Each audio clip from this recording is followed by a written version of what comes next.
بسم اللہ الرحمن الرحیم۔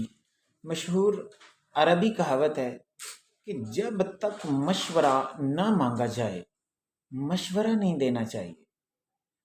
تو یاد رکھیں اس کے پیچھے بڑی حکمت کی بات ہے کہ آپ اپنے علم کا ضیاع کرتے ہیں، اس معاملے میں اپنی ویلیو بڑی کم آپ کی ہو جائے گی اگر آپ بڑھ چڑھ کر ان لوگوں کے سامنے جائیں اور اپنی بات کریں، اپنی بات سنوانے کے چکر میں آئیں کہ میری بات مانی جائے یا مشورہ دینے کی کوشش کریں۔ تو یاد رکھ لیں کہ آپ کا مشورہ بڑا قیمتی ہے، آپ کی رائے جو ہے وہ اہمیت رکھتی ہے۔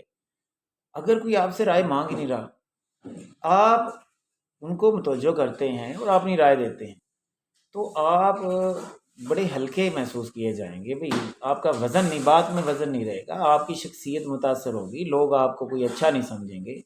اور لوگ بالکل بھی یہ پسند نہیں کرتے کہ ان کے ذاتی معاملات یا ان کے اپنے پرسنل یا کوئی بھی ایسے معاملات ہیں ان میں کوئی بھی انٹرفیئر کرے گا، بعد میں مداخلت پسند نہیں کی جاتی۔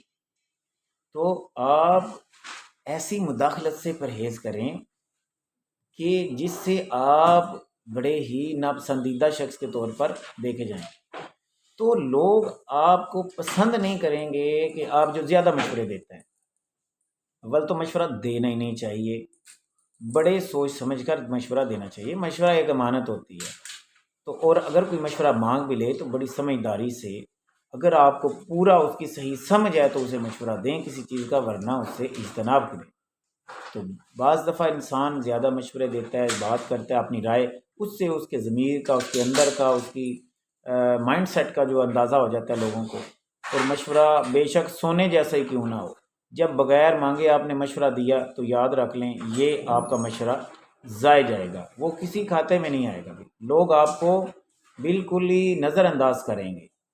تو اگر آپ چاہتے ہیں کہ لوگ آپ کو نظر انداز نہ کریں تو آپ محفل میں بیٹھے ہوئے مشورے نہ دیں زیادہ کسی کو۔ لیں جی، وش یو بیسٹ آف لک۔ مزید کوئی بھی کہاوت ہو اس کی ایکسپلینیشن کے لیے آپ مجھے میسج کر سکتے ہیں۔ عرفان فانی کو اجازت دیجیے، اللہ حافظ۔